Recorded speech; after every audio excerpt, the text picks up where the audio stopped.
Peace. One time for the one time, Sunshine TV. Daily motivation.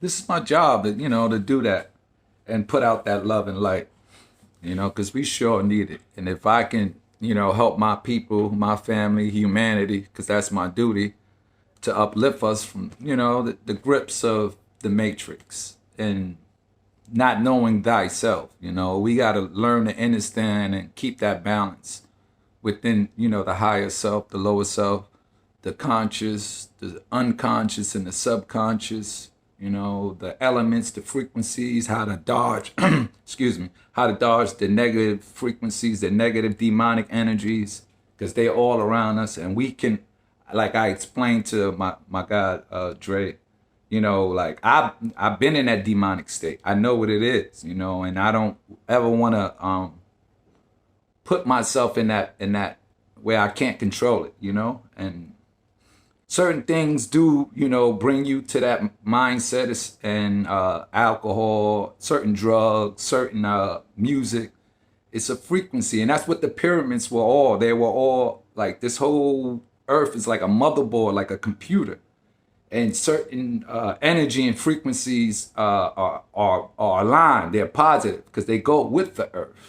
And then there's certain negative ions and negative frequencies that are here too in the earth, and they go against certain things in the earth. And I guess that's why you have the duality of male and female, good and evil, black and white. You know what I'm saying?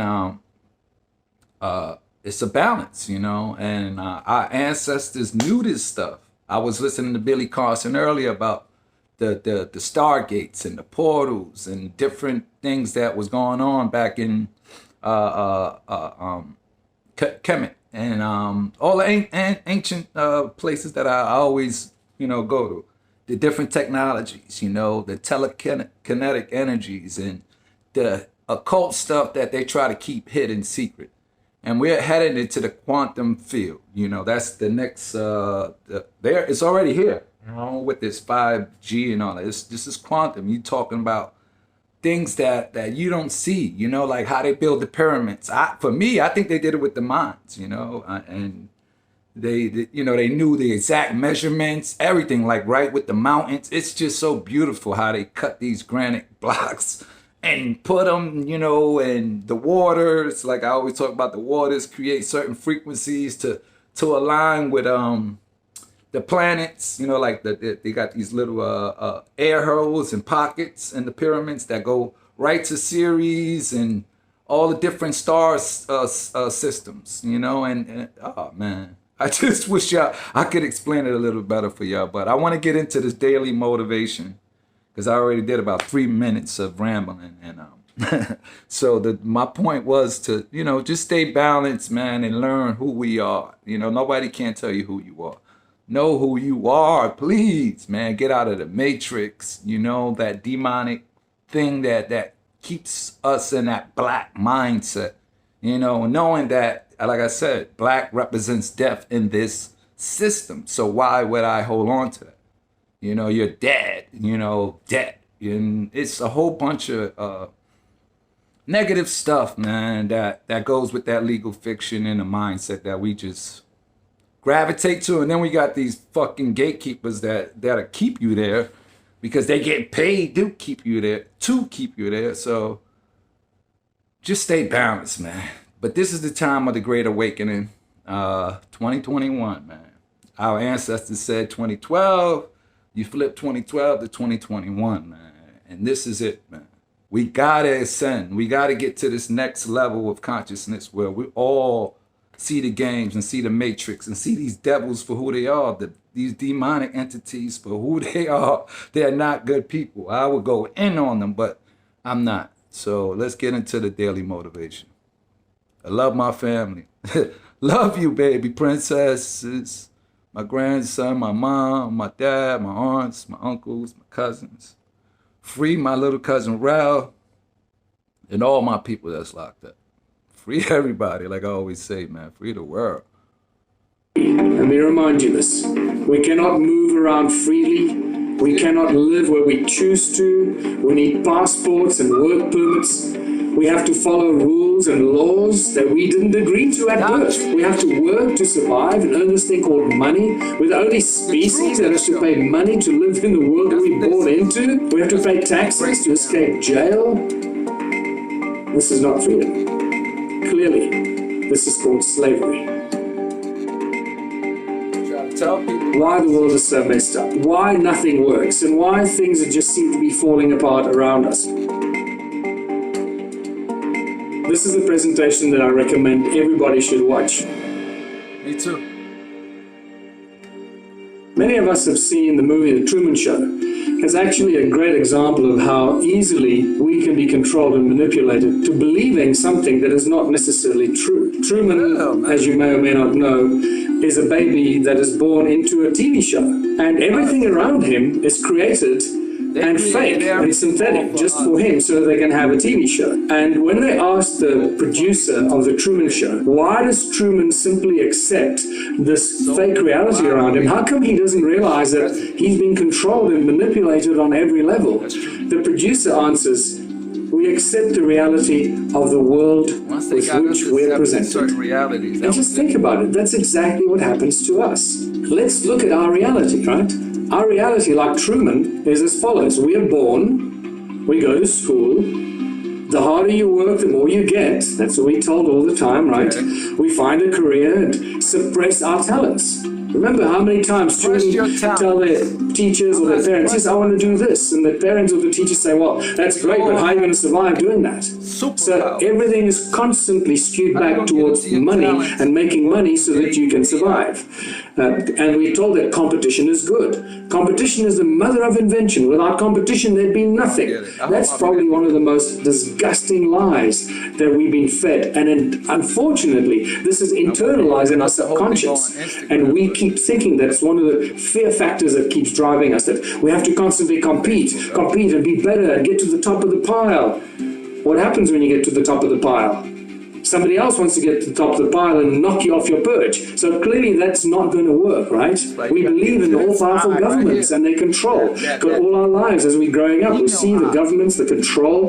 We are told that we appoint and elect our governments to be our servants, but you know by now that that's not true. The governments are not our servants. A lot more about that. We have borders, we have passports. You can't just go from one place to another. We have laws. We become citizens at a moment, at some stage of our lives. You're a baby, then a toddler, then a child, and then suddenly you're a citizen, and now suddenly you're the possession. Somebody owns you. Your country and your government owns you, and they can do whatever they want with you. And we get told over and over, don't trust anyone. Don't trust anyone. What kind of a world is this where you go around constantly fearing and not trusting anyone? I don't want to live in a world like that. Survival of the fittest. Yeah, you have to be fit. You have to be survival of the fittest. This is what's shoved down our throats. That is not necessarily true. That is, in fact, completely the opposite. Even when you start looking at genetics, that is not true. And those people that work in the genetics field and still believe in that need to go and Look, let me show you why the easiest way to make your first $10,000 a month online is not becoming a coach, consultant, starting an advertising agency, starting a drop shipping business, or being chained to a desk making sales. There you go. And re-examine some of their fundamental basic knowledge. Money makes the world go round. That's what we're told. I'd like to remind you that we live in a world of abundance. We don't live in a world of scarcity. Unfortunately, this is what's been painted for us. And we're constantly told that things are scarce, that there's not enough of this and not enough of that. A world of abundance is what surrounds us. We just need to figure out how to set up this world around us that we can tap into this abundance. Just think about it. Every day, about 7.5 or 8 billion people wake up. And they do something. We do so much every day that boggles our mind. If you just think about what we do, how we build, we grow food, we transport, we carry, we create, we invent, we dream, we paint, we sculpture, we sing, we cook, we dance, we fly. We do an infinite number of things every day. 7.5 billion people. And yet at the end of that day, most of us cannot afford what it is that we've created.